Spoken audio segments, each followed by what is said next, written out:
Aaron Rodgers potentially closes out his New York Jets career with an absolutely dominant performance against the Miami Dolphins in Week 18 as the Jets do the most Jets thing ever and win and defeat the Miami Dolphins in really a strong effort all around from start to finish from Aaron Rodgers, 32-20 over the Miami Dolphins in Week 18. The New York Jets finished their disappointing 2024 season 5-12. We will pull no punches on this postgame show. We haven't all year long. I'm Ryan Sampson. That's Frankie Venturini. We're going to talk about Rodgers' performance. We're going to talk about what this win means for the Jets as they head into now the 2024 to 2025 offseason, and they try to figure out how they're going to steer this ship.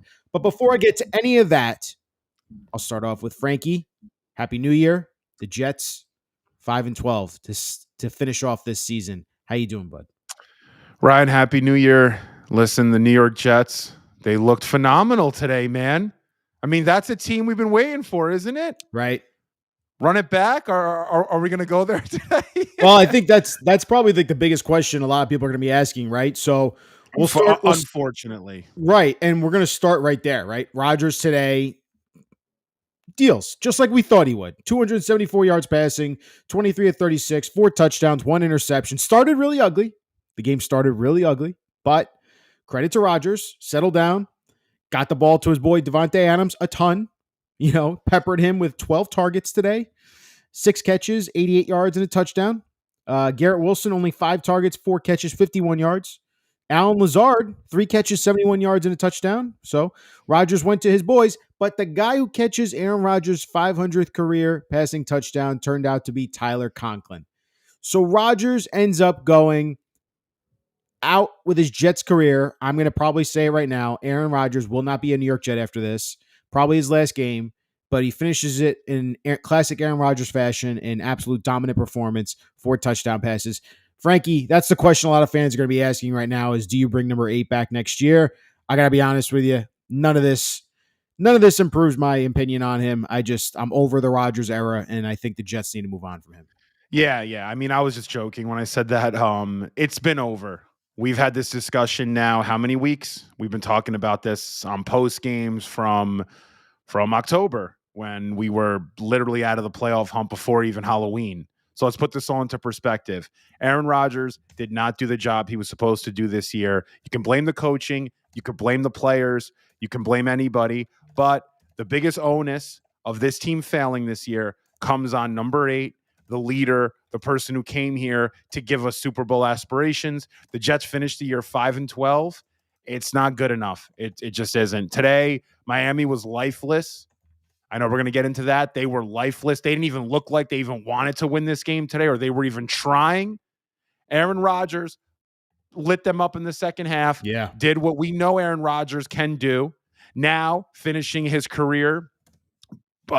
His career is done with the Jets, all right? Let's just say that. So that's your official take. You think Aaron Rodgers' career with the New York Jets is done? It's done. He will not be here next year. But he could be somewhere else. So that's something that I think today, which I've been telling you, and we've been speaking with Kaz about this on Gangs All Here, and we've been discussing this throughout the last couple months. Can you trade Aaron? I think today that becomes a little bit more likely. I think a team like Pittsburgh, you brought up San Francisco, we've been throwing teams in left and right about who could potentially need Aaron for a year or two. The guy's still got something in the tank. Yeah. But the problem with the Jets is we have a new GM, a new head coach, a new OC, a new DC, and we're going to have a new quarterback too. So the timelines don't work out. We tried this sprint with Aaron. It didn't happen, and it's over. So good for him for getting 500. I to be honest, dude, like, I don't care. I'm not a Packers fan. I'm not even really an Aaron Rodgers fan. I never was. I respect what he's done for the game. I think he's a phenomenal player, but I'm not like, smiling or texting someone, "Oh, congratulations. I love what Rodgers did." I could care less. Well, do you agree with VJ here? Now, VJ, we followed on social media. He's been a huge proponent of bringing Aaron Rodgers back all season long, no matter how much the dysfunction was, the Garrett Wilson stuff, Rodgers struggling through injuries, playing through injuries, getting healthy, dominating versus the Dolphins, dominating versus the Jaguars, looking like crap against the Rams, looking like crap again last week, but he still has it in him to do these type of performances, Frankie, where he has 4 touchdowns and he makes the Miami Dolphins defense look silly. And when you have a plethora of weapons, right? The situation has always been, I think, right for Aaron Rodgers. Like, I think that's something I hope people understand when they look back at this Rodgers Jets era, if it truly is over, like I think it is, and like you think it is. The Jets did everything in their power to surround him with everything he wanted and more, Yep. and then some. I think Yes. the Jets bent over backwards more than any other franchise in the NFL could have, even more than what the Packers were willing to do in years prior. They brought a lot of his players in that he was friendly with and that he played with the Packers. He brought in Billy Turner, brought in Devontae Adams eventually, brought in Alan Lazard to a big contract. They originally brought in Randall Cobb. They have done everything to surround him with. They brought in Nathaniel Hackett, a guy who was fired after 1 year, joins the list now with Gerard Mayo as 1-year wonders as head coach. Got fired, couldn't find a job, but he somehow lands a Jets OC job because the Jets were going all in for Aaron Rodgers.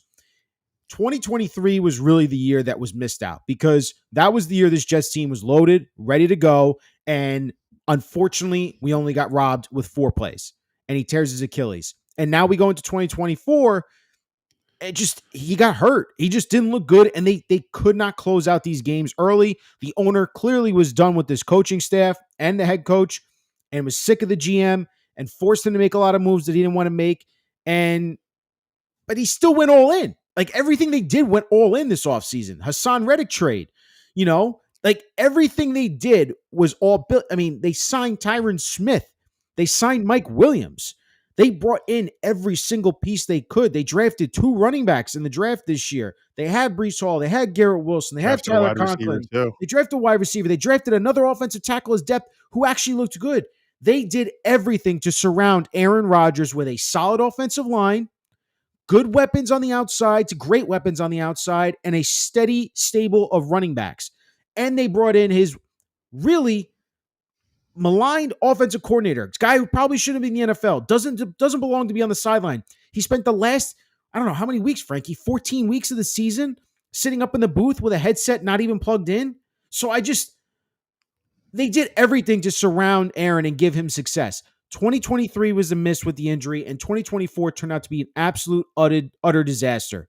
It's the most disappointing season we've ever seen as Jets fans, and unfortunately, it's played out that way. But I just want to make sure that we put this straight, Frank. The Jets did everything to surround Aaron Rodgers with the best weapons and offensive line and offensive staff to help him succeed in this year and win some football games. He came up short.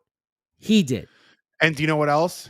And to piggyback off what you're saying, do you know what we're seeing? And do you know what we saw today is a quarterback that is finally getting somewhat healthy and confident in their abilities as the year goes on? They were talking about that with Kirk Cousins also coming off an Achilles tear, and how sometimes it takes some time for your lower body, especially at that age, to start getting that strength, and then up here start building that confidence that you can do what you've been doing your whole career.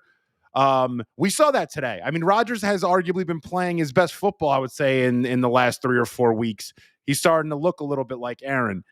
The issue is the timeline does not work. A new head coach does not want to deal with the Aaron Rodgers way for a year. Point blank.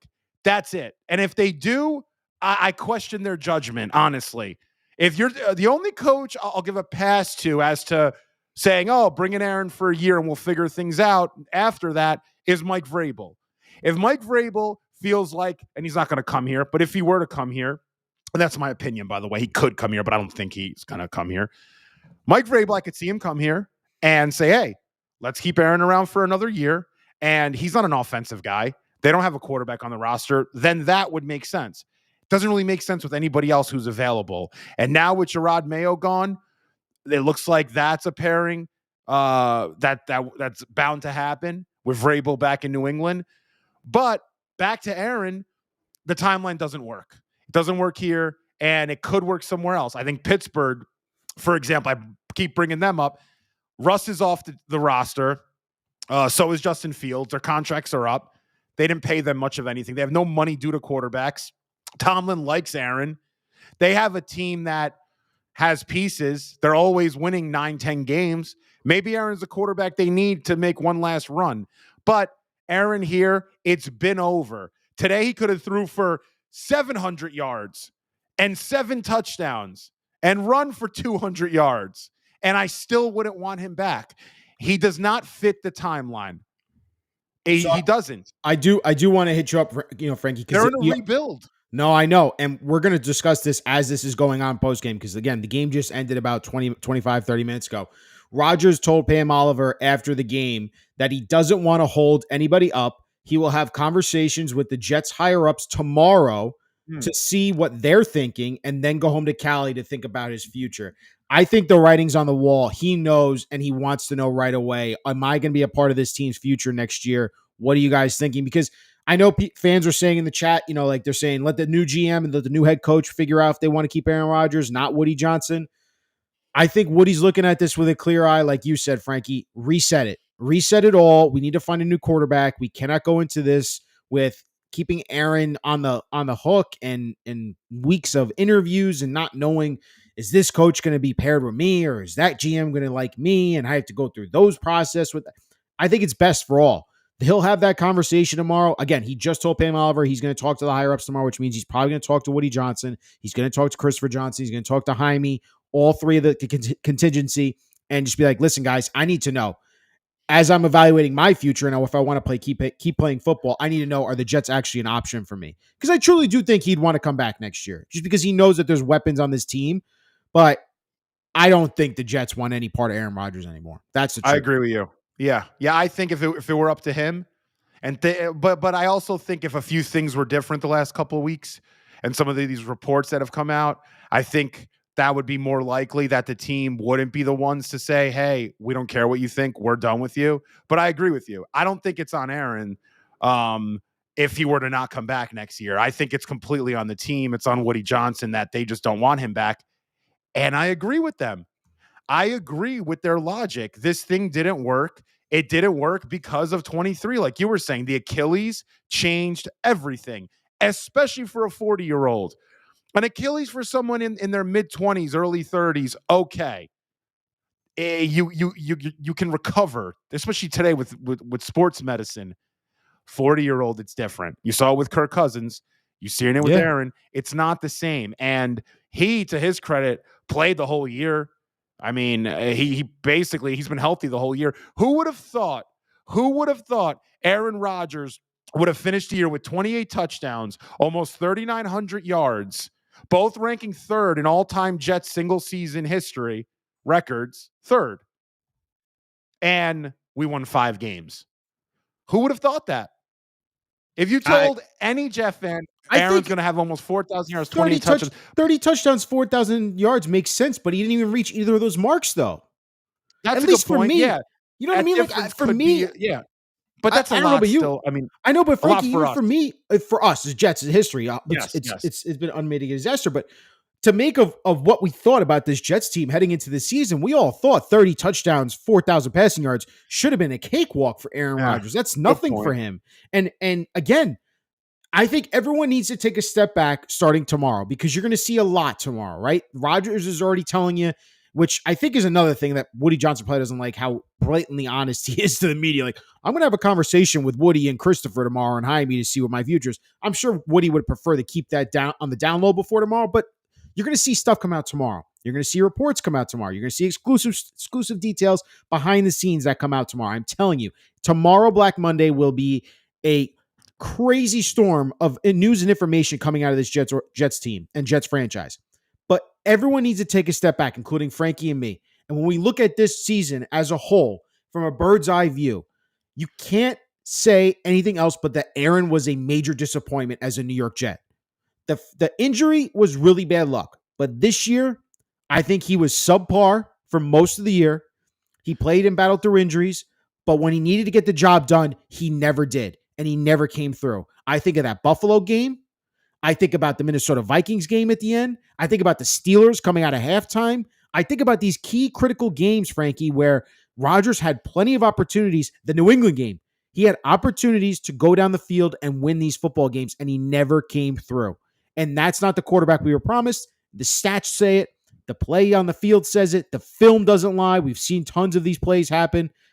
It just didn't work out here, man. And I think it's best, like we said, for everyone to move on. So I don't think Aaron Rodgers is coming back as a New York Jet. I think he knows that. I think the Jets know it. And we're going to move on tomorrow. Pretty much, I think we're going to, don't be surprised if we get news, Frankie, tomorrow. Like the Jets, yeah, they're planning to cut him tomorrow. Like, Yeah. or not tomorrow, but they're going to cut him in this offseason. I'm going to say there's two things to what you're saying. There's two things with Aaron this year. He was inconsistent. Yeah. He'd have very good games. Today, Jacksonville, New England game 1. Those were great games, great performances. Even Miami, the first game, very good performances. But then he has the clunkers, which is not Aaron Rodgers. Aaron Rodgers throughout his career doesn't have clunkers, and he's had a bunch this year. Buffalo was a clunker. Indy was a clunker. Seattle, a clunker. God, Arizona had 150 yards passing. That's not Aaron Rodgers. That was not what we were promised. I mean, Arizona, he was brutal, dude. I mean, they lost that game 31-6. He couldn't get anything going on the offensive side of the ball that day. Yeah. However, when this is all said and done, I wouldn't label it like a monumental disappointment because the coaching was so bad, and we fired our coach through, the third of the way through the season, which I think Aaron had some culpability on with. But I would say that it's been a disappointment. I don't think that we got necessarily a washed, can't play quarterback, quote unquote, but it wasn't what we were expecting when we had fans saying, oh, he only won an MVP 2 years prior. He went back-to-back 2 years prior. We didn't get anywhere close to that MVP Rodgers. Let's be honest. It was a disappointment. I don't think it was a major disappointment necessarily. I disagree. It's semantics, whatever. But I mean, listen, I'll give Frankie credit. I'll give Rodgers credit. He took a pay cut. You don't want to give me credit? I do. No, I'm just kidding. I'll say this with the Rodgers part, though. I'll give him credit in the fact that he wanted to come to the Jets. He asked for a trade to the Jets on McAfee. He wanted to play here, right? He's called it the 2 best years of his career. He's, I can't emphasize this enough. The Jets surrounded him with everything that he wants and gave him then all that and then some. They gave him everything that he wanted, but he just didn't come through. I think, in my opinion, the key situations. I love how there's some fans here that are saying the defense, there were many leads blown by the defense. It was a combination, first off. Did you see the stat? The Jets were 2-5 this year when carrying a lead into the fourth quarter. That's a combination of the defense. Tied for most in NFL history. That's a combination of the defense. Yeah. Absolutely. And we've talked about how disappointing this defense has been. But you have to keep your eyes wide open here too. How many times did the Jets have a chance to go down the field and win football games this year with Aaron Rodgers at the offensive helm? He had it against the Colts, man. What did he do against the Colts? What did he do against Pittsburgh? What did he do against literally the Patriots, the Bills, the Vikings, the Broncos? Now the Broncos, I won't kill him, right? Because they had a chance with the field goal and he took him in that opportunity. He was banged up halfway through the game. But let's not forget what happened in that game, Frankie. Do you remember what happened in that game against the Broncos? What did we do on 4th and 1? Or 3rd and 1, I should say. Didn't we throw a pass to Solomon Thomas? That's what we drew up with Nathaniel Hackett, Aaron Rodgers' boy. So everything has little leech parts that go to Aaron Rodgers and what he's doing. His offense is outdated too, right? Yep. His offense, it's not only Aaron Rodgers as a quarterback in a vacuum, let's say. It's not his ability, which we've seen he can still play at 85% of his MVP form. We've seen it. We've seen it today. Today we saw 85% MVP version Aaron Rodgers. The problem is the offense that he runs is super outdated. And to run his offense, he needs to be at the 95% Aaron. And you're going to miss out on other things. And if the team around him isn't ready to win, you're never going to win. You're just not. The team right now, we need a new GM, head coach, OC, DC, and a quarterback. And it's fine. It's what it takes sometimes to rebuild culture.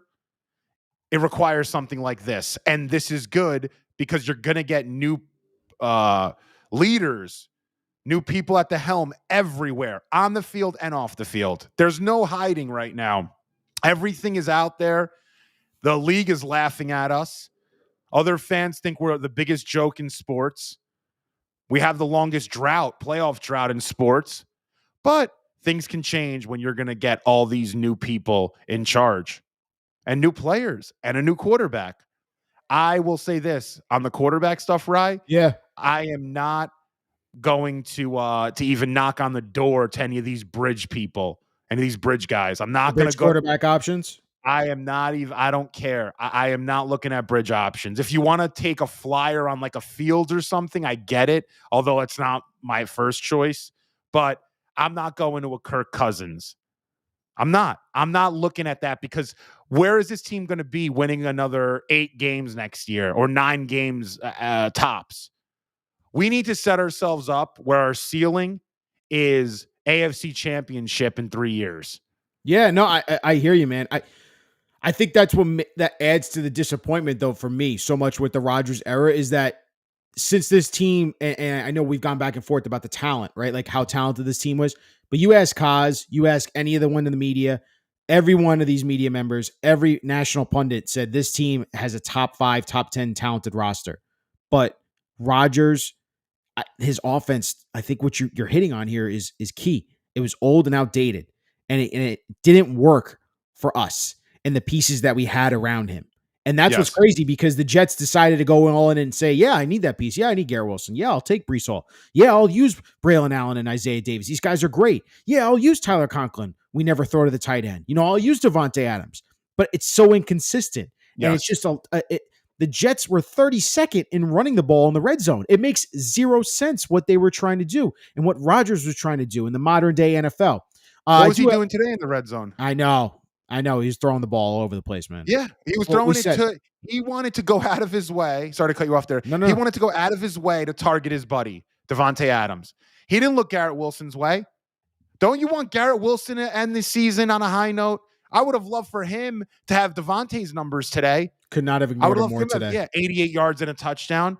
Guy gets targeted 5 times, has 4 catches and 51 yards. That's what you want to do to the guy? Why don't you target him in the red zone? I'm good on Aaron Rodgers' little friendship with Devontae Adams and that they have to go out their last game here and keep the game ball and get 502 or whatever they got. I don't care. I'm a Jets fan. The fact that became more important to this team than getting Garrett involved today is ridiculous. Yeah, I know. It's ridiculous. I know, man. I agree. Listen, Woody Johnson did speak to the media. He only answered one question, and it was about how he spoke today. He just now after the game. Interesting. But he only answered one question to the media. He said, I'm not even kidding you. They have a video of it, but I can't play that right now. But I'll tell you the exact quote. He acknowledged, quote, they didn't live up to expectations, but said, we ended up well. I don't care about anything else, but a win at the end was good. They didn't give up. They really showed up. And that's it. That's all he said. So he clearly, I think he's not happy. As you can tell, he's not happy. That's a not happy statement. That's a not happy Woody Johnson right there, as it should be. I mean, you're in an empty stadium, right? And it's been an empty stadium ghost town now for over a month and a half. And your team has been a laughing stock in the NFL because there was so much expectation this year, and you went all in. And again, I got to go back at some of these fans like Ruben Garcia over here. Listen, I'm going to call you out, man. If you don't enjoy the show, go watch something else. All right. There's plenty of other post-game shows if you want to go watch. I love this. No. Listen, if you're going to call us schmucks and you want to call for the old host, have fun. Have at it, man. Go watch what he's doing. He's got 2 viewers. Have fun, man. It's really a lot of fun over there. Yeah, where are the views now, Rube, since me and Ryan took over? Listen, it's all good, Ruben. Men lie, women lie, numbers don't, my man. Here's the thing, Ruben. We actually enjoy the team. We actually watch the game. We actually watch the players and watch what goes on, X's and O's wise. But the other people that were hosting this show were just doing it for fun.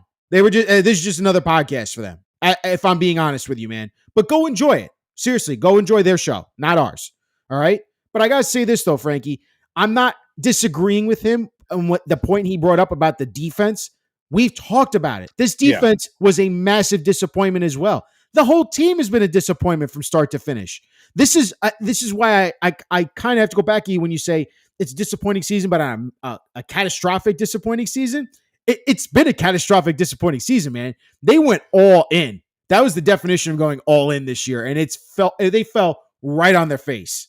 And when they fired Saleh, it got even worse, which is crazy. Can I ask you a question? Yeah. Before the year, did you think that there were so many new parts coming in that it would take them at least 8 Ooh. games to sort of gel?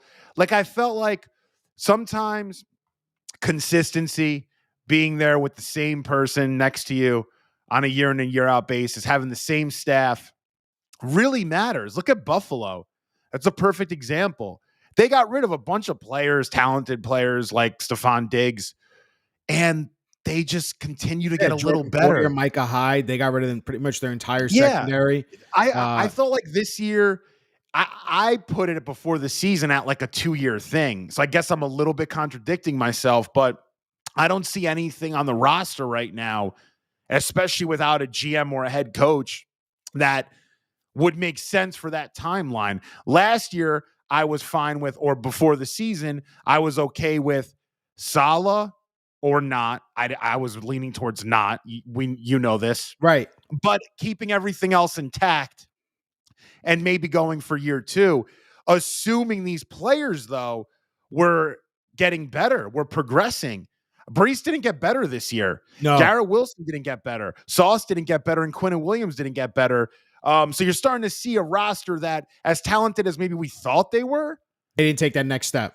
yeah, and like there No, wasn't that like a year 2 in this like window. It was just I done. I agree with you, man. I think what we're seeing here is a total, and that's what I'm trying to say. Even from the old vets that you signed, like the Tyron Smiths, trading for Hassan Reddick, signing Mike Williams, bringing in Devontae Adams. While you may have seen some good performances from some of those players, you didn't get great performances from the vets that you counted on, and you didn't see the next step in progression from the young stars. Everyone took a step back, except for Garrett. I think Garrett really did have a great season this year, for all Yeah, things considered, and what he had to put up with Aaron could have and been his better though. offense. It could have been better, 100%. But I think what I'm saying though is that this has been a total disappointment all around. Like, not even just the young players, the veterans, the quarterback, the defense, the coaching, everything. Everything has not worked. Like, it's it's sad that we're back to this square one, right, Frank? Like, we're going into this now of reset it and reset it all. Like, get rid of it all, and we need to flush this all down the toilet and move forward with whatever pieces you deem worthy as the next GM and try to build it from there, man. Yeah, I will say sometimes in sports, like I'm a big Knicks fan, right? You get someone like a Jalen Brunson who comes in, and then you don't really need to start rebuilding necessarily. You can then start retooling because of the leadership intangibles he brings on the court and what your coach brings off the court. So if the Jets are able to get a head coach in here that is a leader or is able to put together a scheme offensively and defensively that is one step ahead of the opponent, and then you bring in players, a quarterback, you bring in a safety, you bring in a defensive tackle. Yeah. Yeah, you bring in players that know how to be leaders and win. Yeah. You can change things pretty quickly. Well, I think When I say you're yeah, tapping into that culture part, right? yeah. When I say people get crazy when I say rebuild. Like, oh my God, rebuild. It's a 5-year thing. It doesn't have to be. I'm just saying, when you put too much pressure on yourself to try to win in a short window, then you start doing the Tyron Smith signings. Then you start doing the Mike Williams trade. Then you start doing the in-season stuff like a Devontae Adams trade. You start doing the Hassan Reddick stuff. Don't put yourself in that position. Get a core group, starting with the head coach, of people and players, of front office execs that are on the same page and know and value winning football. Yeah. I'm telling you, I see it with the Knicks. The Knicks owner Dolan's the worst owner. He's worse But what did he do, than though? Woody How did he Johnson. fix it? Like Kaz was trying to Yeah, tell us. How did he fix it? Tibbs, Brunson, Leon Rose. Leon Rose. That's what I'm That's it. saying. Three-headed monster, man. That's really all you. Then you can start plugging and playing. Then you could bring in an OG. Then you could do something like with Cat. You could get a little bit cute, but you got to have some foundation there. And we can do it now, though. Like, listen, I don't think Aaron Rodgers is a great leader. I don't. I think he's actually not really a good leader. Actually, I think he's so good on the field that is sort of He lets his play speak for itself. Perfectly That's said. always been his Yes. MO. Yes. The head coach had no idea what he was doing. And Yeah. this guy has no idea what he's doing. So the GM was on his way out. The owner was taking the responsibilities away from the GM. The owner Yeah. was doing the job of the GM and not even consulting with the The GM. GM was checked out. Joe Douglas was Yeah. checked So what out. did you expect? Scala. I Yeah. mean, this thing's done, but now you can start plugging in assets for your team for the Right. future. So Aaron Rodgers is speaking right now, so that'd be interesting to see some of his comments there. I'm sure he's going to just reiterate what he told Pam Oliver. I'm going to talk to the ownership tomorrow, figure out some of my future, go back to California, figure that part out. So the Jets did win today. They finished the season 5-12, 2024 season. They're now picking currently 7th in the standings. Now, it all depends on tonight's game, believe it or not. If the Lions win, the Jets will stay at 7. If the Vikings win, the Jets slide down to 8, believe it or not. So it still Dang. can change between 7 or 8 for the Jets. So root for the Lions tonight, Jets fans, if you want to stay at 7 in the NFL draft. But the Jets are locked in at number 7 right now until the results of tonight's game. As for the future, we already talked about the quarterback position. We both believe Aaron Rodgers has played his final snap as a New York Jet. Now it's the term of who ends up being the next head coach of this team. Because I think that, I don't know about you, Frankie. I just feel like that head coach is going to be more vital than that GM pick right now, just because there is still some pieces in place. We can go back and forth, and we will in the offseason about who's better, who's not, like who do you keep, who you don't. But I still believe there's some pieces on this roster that you can build around. I think that head coach, though, that culture that you're so much preaching right now, and finding a couple of those leaders on defense and offense and key positions can really change this team and this team's culture. But who's going to be that head coach? We talked about Vrabel on Friday's show. He interviewed for the Jets head coaching job. That was his first interview since he left the Browns as a consultant this year. But we also got the news that the Patriots ended up firing Gerard Mayo today after their win, and now they're no longer picking number 1. Everyone's connecting the dots right now, Frankie, of Vrabel to the Patriots. Now that job is open, it's where he won his Super Bowls as a player. He is very close with Robert Kraft. It's the team he was drafted by. They have a ton of money. They have Drake May, a young, promising rookie now going into his second-year quarterback. I don't know, man. Do you think Mike Vrabel is going to end up with the Patriots? Yes, I do. Yeah. Yeah, I think you look at that situation. It's a perfect match for him. He doesn't need to find a quarterback. He was struggling to do that in Tennessee, and then they sort of had Tannehill. But when Tannehill got injured, he started struggling. He's a defensive disciplinarian type of coach. He's a great coach. He really is. He's the type of coach that he stays outside of the heck's it called? Not the health office. What's it called? Where the treatment office. Yes. Where guys go to get treatment in the morning. Training room. He stays out of the training room. Yeah, treatment room. We used to call it treatment room, whatever. But he stays out there at 5 a.m. He's out there at 5 a.m. waiting to see who are the first guys to go in to get treatment. And that's the kind of guy that he is, and that's the kind of guy that Robert Kraft likes.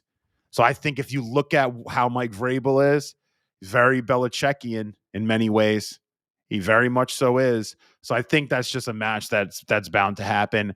I don't know about these reports that he used the Jets as leverage to put his name out there to kind of show New England, listen, if you guys don't get me, I'm going to, your rival in division. I don't believe that necessarily, but there's probably a little bit of truth there. I don't think he purposefully took the interview for that reason, but I think in the back of his head, if that interview didn't go spectacularly, I think he was never going to come here. And I don't think, based on some things I've heard, the interview went well, but it didn't go that well. Didn't go well enough to lure him. You're not believing Schrager and Connor Hughes' report? No, you know why? Because I always say this, after an interview, if both sides immediately come out and say, oh, it went well, that's sort of saying it didn't go well, but they want you to know that it went well so that they can go about their merry way and get to the next person.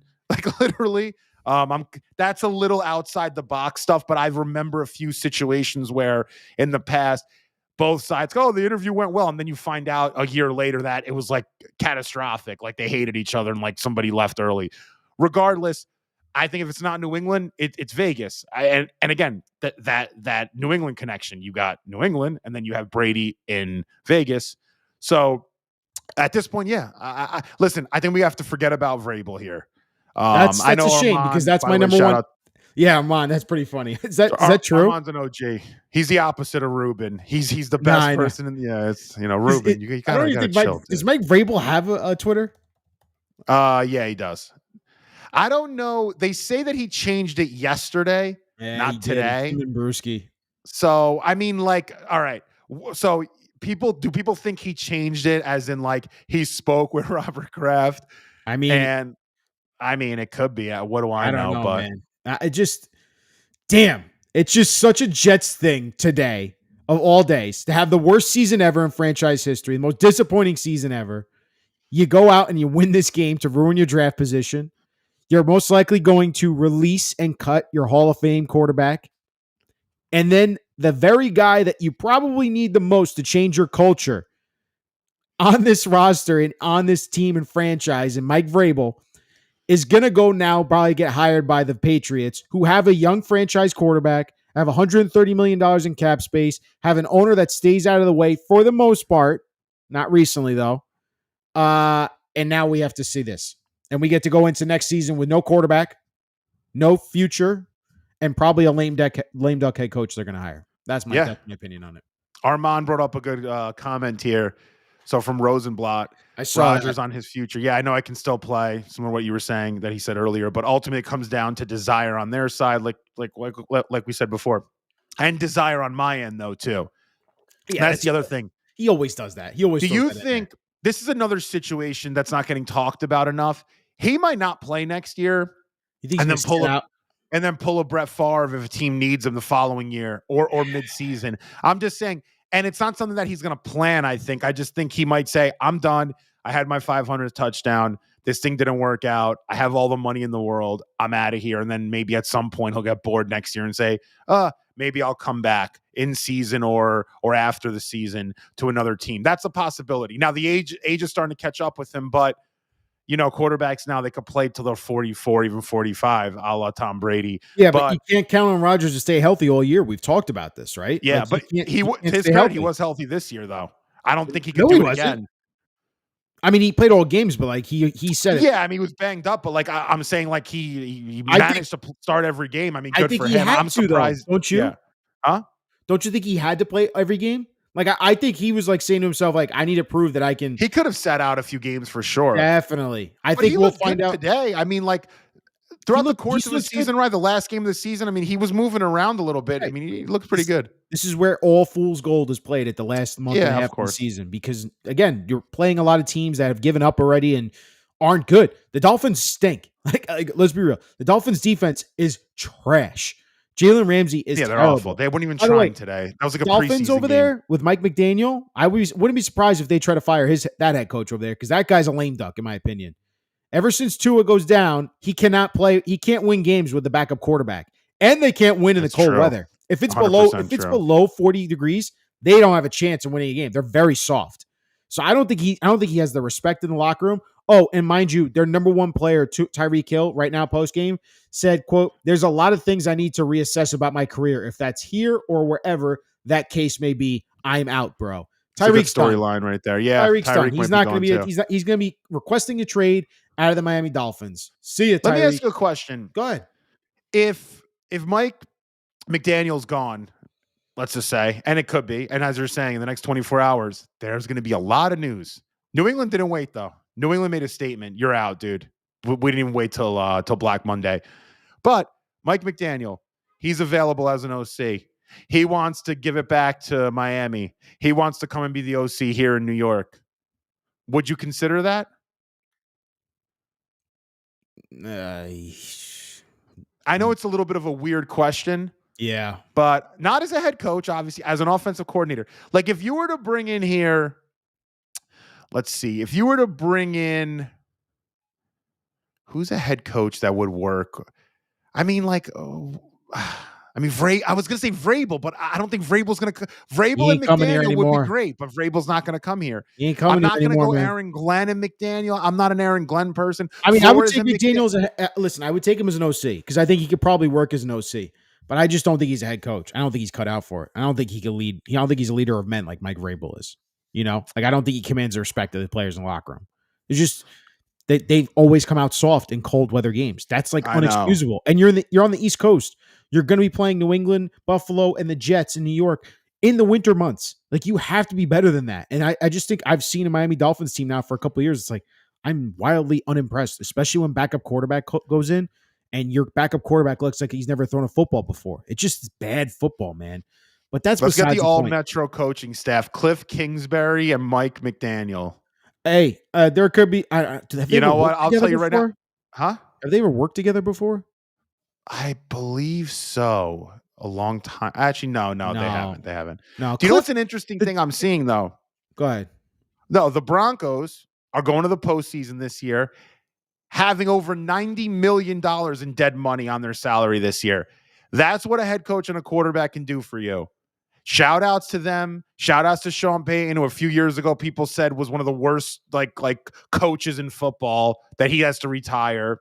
Shout outs to Bo Nix, who was passed over by a few teams, who didn't go top 10, who people said was too old and wasn't going to be able to play the NFL way because he was running that air raid in college. Shout outs to him.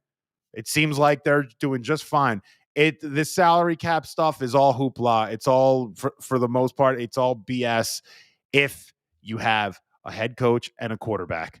And that's all that I'm worried about right now. And we don't have either of those right now. No, I know.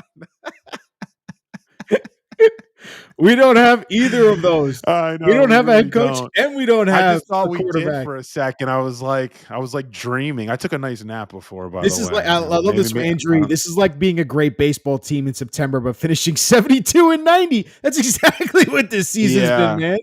It's just fool's gold at the end of the year. You're falling for the banana in the tailpipe with Rodgers right now. If I'm being honest with you, I'll say this though: in football, man, there's less games, and if you end up losing, let's say 3 games in a unfortunate way, quote unquote, your record may not be too indicative as to where you were. I'm not saying the Jets were like a 9-win team this year, but they were like a 7-8 win team. They were probably just as good, if not a little better than last year's. The fact they won 5 games and we won 7 last year, I don't think last year's team was better than this year's team. I think this year's team didn't capitalize enough and was even worse, from a coaching perspective. But baseball, there's a lot more games. I like the comparison. I get what Andrew's saying totally. But the Jets right now, I mean, we have the game tonight, picking, we would have been, if we would have lost today into the Jaguars, where we'd be picking, right? Yep. Yeah. Yep. We'd have the number 1 pick. Yep. Yeah. So if the Jets lost to Jaguars and lost today, we'd have the number 1 pick. And then that's where I was getting killed. I went on Jake's show. I was getting killed for my take, and we're going to have all offseason argue this. I am okay with a tank job. Not intentionally. As a fan, I'm okay with losing a game here and there at the end to guarantee yourselves a top 3 pick. And if we had the number 1 pick this year, we could take Cam Ward, and then I'm fine with taking Cam Ward, right, and then bringing in Kirk Cousins. All right, but that's unrealistic. We're not taking Cam Ward. I'm saying if we had the number 1 pick, we could have. I mean, that's a big what if right now. We have to deal in reality, unfortunately, my friend. The reality is the New York Jets are picking 7, possibly 8th, depending on tonight's result. The New York Jets are looking at a new quarterback, new GM, and a new head coach. And we're going to discuss all of that this offseason, trying to figure out where this Jets franchise goes from here. I don't know. Frankie doesn't know. I don't think anyone else knows, but I think Ruben Garcia knows. Yeah, he clearly knows. He knows everything. Yeah, I'm done, Frankie. I'm done. I mean, listen, you know what? Your streak has continued. Was I right or was I right about Aaron Rodgers? You were right. You said you were like, they're 100% winning this game. The Ryan first quarter call is undefeated. It's a vibe, man. I think you're 4-0 this year, doing a 5-0. You're 5-0. It's Not first quarter all the time, but you're 4-0 in the first quarter and you're 1-0 in the second quarter. Armand, they would actually not have had the 4th pick today if they lost. I think they wouldn't have went up to the 5th pick, believe it or not. They just had, I think, the worst, the best strength of schedule or winning percentage team facing. They would end up with the 5th pick. It still would have been better than where they are right now at 7. It's not a great class, to be honest with you. I don't think this quarterback class is all that great. And next year's a better one. But Frankie, I want to stick with this head coach situation. And I want to ask you this because this is something I've been thinking about. Wouldn't you rather, since it seems like the Mike Vrabel dream is now dying like fast, like everyone is on Twitter saying there's no chance Vrabel won't take that Patriots job, or, I don't think he'll take the Jets job over the Patriots unless the Jets are willing to like astronomically overpay for him. And we've already heard from Kaz on our show. He said the Jets are not willing to meet him money wise and power wise, most likely. And that's just how it is. Unfortunately, the Jet structure, power wise, is Woody likes to have a say. He's never going to give that up because it's his rightful place to say, I'm an owner and I'm going to have a say in some of these things.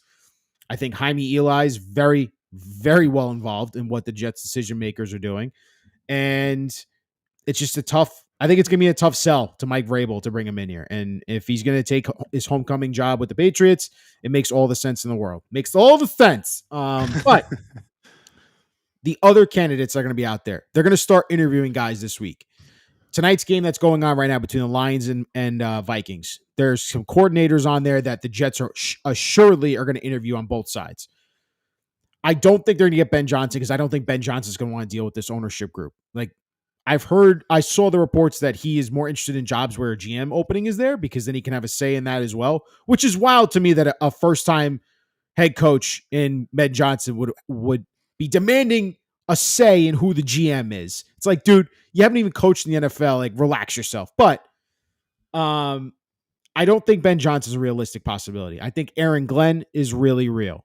I think Brian Flores is really real. And I think Liam Cohen has a legit shot as well. And Cliff Kingsbury's getting a lot of steam now lately. I agree with those 4. You're spot on there. Am I crazy to think, because I think Aaron Glenn is going to end up with this job? Like, it feels that way. It's felt like that way for a year now. I don't know why it has, but it has, because his name has been brought up.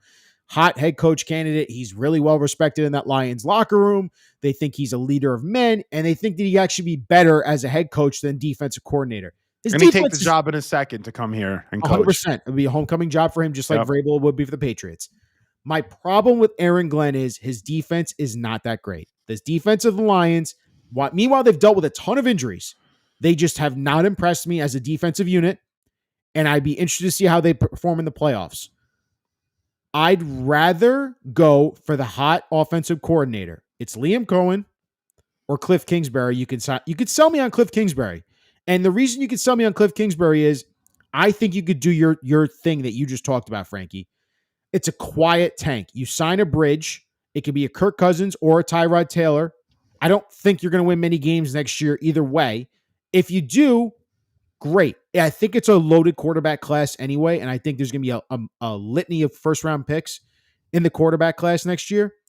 You draft your quarterback in 2026. 2025 is going to be a bridge year. It's going to be a bridge year, bottom line, and I'd rather go in with a Cliff Kingsbury or a Liam Cohen, a guy that has a high offensive mind and can bring this offense finally to the next level. And I think you still have enough pieces on defense where you could be solid. And if you bring a strong defensive coordinator like a Ron Rivera or some of these other guys out there and have them as Cliff Kingsbury's defensive coordinator, you see what he does with Dan Quinn as the head coach. Or if Liam Cohen has someone strong he can bring on the defensive side, I'd sign up for that over Aaron Glenn and Brian Flores. I agree 100%. And I'll even add on to that. I would also think about drafting a quarterback in this year's class, but later on, a Jackson Dart or someone I really like, Will Howard. Bring in Cliff Kingsbury. Bring in Liam Cohen. Bring in Matt Nagy, too. That's another name that's getting a little bit of buzz. Don't forget with Matt Nagy, I'm just going to say this. He went to the Bears. They were 5-11. The year after, they were 12-4. Just letting you know, one coach of the year. Then he ended up flaking out. Things went badly with Trubisky, whatever. Right. But when Andy Reid wants you back in town and Andy Reid wants you sitting next to him to scheme up offense, you know that the guy knows something about football. Not my first choice. Not my first. I Not would put him even well down. Honestly, Frankie, it reminds me so much of Adam Gase. I don't think I could do that. I can't Nagy's sign a up for it. better. Yeah, I mean, Gase is just hard. I get what you're saying. He's coaching the best quarterback Gase in the is world, a weird dude. guy to judge Gase the was riots. coaching. Like I know, but Gase was coaching the best quarterback in the world at that point with Peyton Manning, right? That's exactly what's going on with Nagy, man. He's the quarterback's coach of the best quarterback in the NFL. Yeah, but Gase was Reid the quarterback him, coach of the best quarterback in the world back then too. Yeah, but Andy wanted him. And when he left Chicago, he ended up going to Kansas City. He was a senior assistant there with Andy.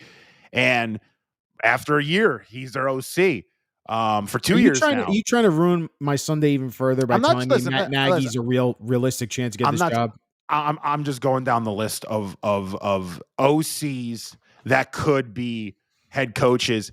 And I'm fine with any of them because I think if the Jets draft a quarterback, Jackson Dart or Will Howard, and come back into next season with Tyrod starting or another bridge, Justin Fields, or I don't want a Cousins because it's too much. There's just too much with Cousins. Cousins, people are gonna expect for you to make the playoffs with Kirk Cousins, and I don't think he's physically there right now. Take a shot with a bridge. I would keep Tyrod for a year. I would draft a kid in the 3rd or 4th round. Dart or Howard. I'm leaning Howard. I'm a big Will Howard and a guy, and I'm sure we're going to have a lot of time to talk about that. He's done phenomenally well. He's second in QBR with Ohio State. He can make every throw. He's big kid, and no one's talking about him, which I like. And he's the best day 2, day 3 quarterback prospect I've looked at in a few years now. Or day 3, I would say. You're thinking maybe try to take a swing on one of these day 2, day 3 quarterbacks, maybe get like a Kirk Cousins or a Tyrod and let them be the starters. Yes, and bring in the offensive mind and let it go. I don't hate it, man. I don't hate it. And I hate saying this too, Rye. If you don't bring in your first choice as a head coach, you can fire them after a year. Look at what the Patriots did. I'm just saying, I hate saying that, but like, if we can't get Cliff, we can't get Liam Cohen, we can't get Ben Johnson, we're not going to convince Joe Brady to leave Buffalo as the OC, and we got to get your boy Matt Nagy for a year. Joe Brady over Matt Nagy. Yeah, I am too. Yes, 100. I'm just giving you like, a potential reality, and Kaz has spoken about Matt Nagy a bunch. I know. So. Yeah, so you're getting double whammy with Nagy. That's what I'm saying. What are you guys doing to me right now? Listen, it's unless Matt Nagy's coming with Patrick Mahomes, I don't care. All right, listen, I'm going to ask you a trivia question. Kaz is the one that told us. He goes, listen, I guarantee you're going to get this wrong. You're going to get this wrong within 3 years. Guaranteed. Within 3 years. How old is Matt Nagy? Oh. When I found this out, I was floored. I'm pretty sure Nagy's in his young 40s. I'm going to say 43. Oh my God, you got it. He's 46. All right. Dude, I thought he was like 55. No. Nagy's young. Because Cliff Kingsbury's 45. Cliff Kingsbury looks like he's 35. Well, yeah. When they were saying him and Nagy like are basically within a year apart, I'm like, what? But I thought Nagy's like Nagy just looks older. So you were right there. But damn, I have to buy you round now. I would take Joe Brady over Matt Nagy. Nagy's young. I know, but I would take Joe Brady over Matt Nagy. I think Matt Nagy again is a beneficiary of the best quarterback in the history of the game we probably will ever see. Like Patrick Mahomes is insane. Yeah, Brady's young, man. Though he's 35. Yeah, I know. That's why I kind of want him. Like I know, but he's not even 40 yet, dude. I know. The average age of coaches now has dramatically fell. How old is Matt LaFleur? Yeah, last year. McVay's 38. The average age of coaches is like 47, 48. If you go back like 5 years ago and take a certain like year cohort, it was like 53. So coaches are getting a lot younger. 45. Yeah. No, isn't that crazy? 35 is I'm older than Joe Brady. Bro, you know what's crazy is that McVay is 38 and that dude's been in the league forever. I know. And he's the best. He's the best. He screwed up today though. I know. I saw that. Yeah, he really did. He screwed up big. He already won the division. He's like, whatever. Yeah. He guessed Armand guessed I know 43. I'm on 43. When I see Matt Nagy on the sideline, he looks like he's like 55. I didn't think he was 50. I thought he was like 52, Well, 51. like the Jets job, the Bears job can wear down on you and age you real quick, man. Frankie, last and final thoughts. We're going to do a show tomorrow for the fans. Let you all know. We'll do a Black Monday show with Kaz. We're going to try and get on with him. Try and see if we have any news to react to with the Jets, because I'm sure there always will be some stuff to react to. But Frankie, any final thoughts as we close out the 2024 season with the New York Jets? They win this game against the Miami Dolphins. I don't think anyone gives a flying rat's ass about this win, but any final thoughts about Aaron Rodgers possibly being the end of his Jets career here? Final thoughts are Aaron Rodgers, salutes. You had a great career. Congratulations. But ciao, Felicia. I am done with you. I don't want to see you anymore. I'm not watching your Netflix documentary. I'm not buying any of your books. I didn't do it this year. I don't really appreciate it. I understand and respect your services. No, but at the end of the day, man, it is what it is. They tried, it failed. You move on in life. I want to say thank you to you and the fans, by the way. This post game season's been awesome. Like I've done post games before here and there. I've done shows. This has been one of the best show experiences I've ever had. It's been delightful. I've never used that word before. So I'm using it now. But it's been a pleasure. I appreciate you, Rye. You're one of the best hosts in the game. You really are. And I appreciate the post giving me the opportunity, and everyone at U Stadium that does a lot of the background work for us too. And we do clips on our end. So Drew's and Noah's and Nick. So Jax, there's a bunch of people on our end that have just like helped make this a success. And I think we've had our first season doing this has been tremendously successful. And congratulations to you, Rye. No, thank you. Together, so I appreciate it. I could not have done this without you all year long. You've been such a huge help for me, and this has been a lot of fun doing this, even though the Jets made this season miserable to watch, and this became a chore to watch football. But we did have a lot of fun doing. Imagine if they were good. I know, but we did have a lot of fun doing this part, I think, and breaking it down, reacting. Did a lot of off-season talk because the Jets forced us to, and the what ifs and all those hypotheticals, but. We're going to be back tomorrow. We're going to do a lot more stuff in the offseason. I'm excited to do a lot of this with Frankie and Kaz. We're going to be reacting to all the news about the Jets interviewing this coach candidate, that coach candidate, that GM candidate, that GM candidate. When they hire these guys, we'll do shows after that, reacting to that. There's going to be a lot of fun stuff coming out from this show. Gang's all here. A lot more fun content we're going to make for you, the fans, covering this Jets team. And I'm just looking forward to 2025, man. We're going to have a lot of fun stuff to do, man. Hell yeah, man. I can't wait.